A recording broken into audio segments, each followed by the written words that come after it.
السلام عليكم. فيديو اليوم غنشوفوا فيه واحد اللقطة اللي كانت في اللقاء الأخير اللي جمع ما بين فريق الوداد البيضاوي ونادي أهلي طرابلس الليبي. اللقاء اللي انتهى بالتعادل الإيجابي، هدف لمثله. والنقطة الثانية لفريق الوداد، اللقاء اللي صراحة كان مخيب للأمال خاصة لعشاق الفريق، لأن كانوا كيمنوا النفس بالفوز في هذا اللقاء. هذا اللي غادي نشوفوه هي الطرد الثاني على التوالي في المقابلة الثانية في صفوف فريق الوداد البيضاوي. اللاعب أبو سفيان اللي خدا بعد دقائق معدودة على دخوله خدا البطاقة الحمراء. هنا كنشوفوا في اللقطة الوقت اللي كان اللاعب باغي يتم التغيير ديالو، فاصلا كان داخل هو كي كنقولوا داخل معصب من الاول.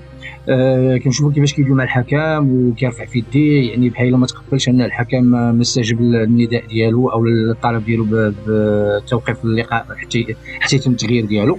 فهذا اصلا خطا، لان الحكم كينتظر الحكم الرابع هو اللي كيشير ليه وكيقول ليه راه صافي حان الوقت للتغيير. فاصلا اللاعب كان داخل معصب كيف قلنا، ما دخلش في المقابله. وجات هذه اللقطه هذه اللي صراحه تصرف هاوي، لا اخلاقي، لا يبث بكره القدم ولا بالاخلاق ولا حتى بفريق الوداد البيضاوي بصله. صراحه ما عرفتش كيفاش هذا اللاعب اشنو كان كيدور في راسو.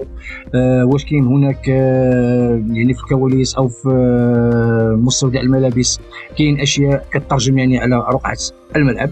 فاصلا هذا تصرف لا اخلاقي لا رياضي، لا يقبل، خاصه اللاعب شاب اللي كان كلشي كيتنبأ عليه مستقبل زاهر، خاصه قدم واحد العروض اللي هي مقبوله. كنا كننتظروا منه المزيد. فباش دير التصرف هذا تساؤل كبير.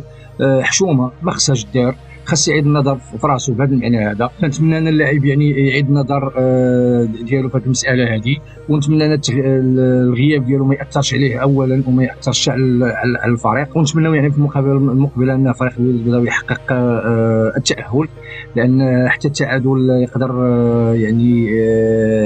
يأهلوا لدور الربوع على حسب نتيجه المقابله الاخرى اللي غادي تجرى في نفس الوقت. اما الا كان الفوز فريق الوداد البيضاوي غادي يتأهل مباشرة دون اللجوء إلى الحسابات وانتظار نتيجة المقابلة الأخرى. فنتمنى أن اللاعبين يدخلوا مركزين عازمين على خطف الثلاث نقاط ولا شيء غير الثلاث نقاط. نتمنى هذا الفيديو يروح الإعجاب ديالكم، انتظرونا في فيديو قادم.